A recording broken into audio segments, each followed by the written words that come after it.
Tu es prêt à te lancer mais tu ne sais pas par où commencer?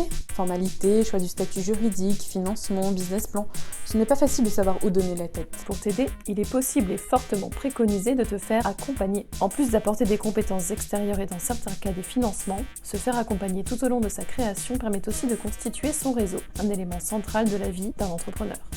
Une multitude de dispositifs existent pour t'accompagner tout au long de ta vie d'entrepreneur. Parce que le Hub House est là pour t'aider à passer de l'idée au projet, revenons sur les structures qui pourront t'aider à te lancer.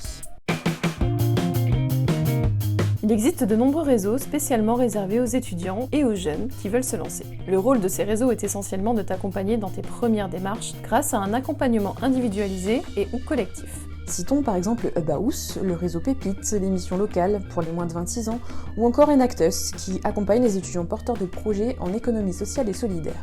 Le réseau Mouv'J propose également aux jeunes de moins de 30 ans de remporter des prix et un accompagnement sous forme de mentorat. Enfin, Hauts-de-France Initiative, en partenariat avec la région Hauts-de-France, apporte aux jeunes de moins de 30 ans qui veulent se lancer un appui financier grâce au Fonds régional Jeunes Entrepreneurs. Pour plus d'informations, n'hésite pas à te rendre sur ces sites. En plus des aides spécifiques pour les jeunes, il existe en France de nombreux réseaux généralistes pour aider les porteurs de projets dans leur première démarche. Les antennes sont déployées dans chaque région, département ou ville. Certaines d'entre elles proposent également des possibilités de financement. Citons quelques exemples.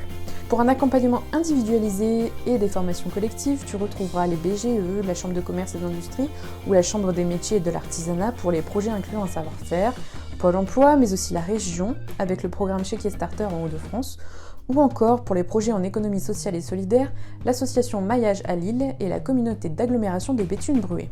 Concernant les réseaux qui proposent à la fois un accompagnement et des possibilités de financement, citons la région pour les jeunes, BPI France, la Banque des entrepreneurs, mais aussi l'ADI pour les microcrédits, Pas de Calais Actif ou encore Initiative de France.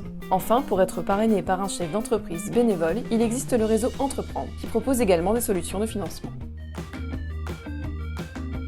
Il existe un autre type de dispositif qui peut te permettre de limiter la prise de risque, qui représente l'un des freins principaux à l'entrepreneuriat, les coopératives d'activité et d'emploi. Il s'agit d'un regroupement économique solidaire de plusieurs entrepreneurs.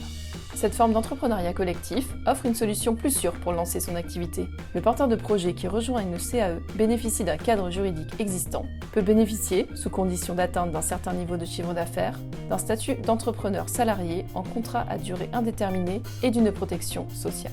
Toute la gestion administrative, fiscale et comptable est mutualisée. Ce cadre permet ainsi de se concentrer sur son cœur de métier. Dans la région Hauts-de-France, tu retrouveras par exemple Coop Connexion à Lens ou encore Smart à Arras, Béthune et Lille. Voilà, c'est la fin de cette première partie dédiée au dispositif d'accompagnement des entrepreneurs. Nous poursuivrons ce tour d'horizon dans notre prochaine vidéo.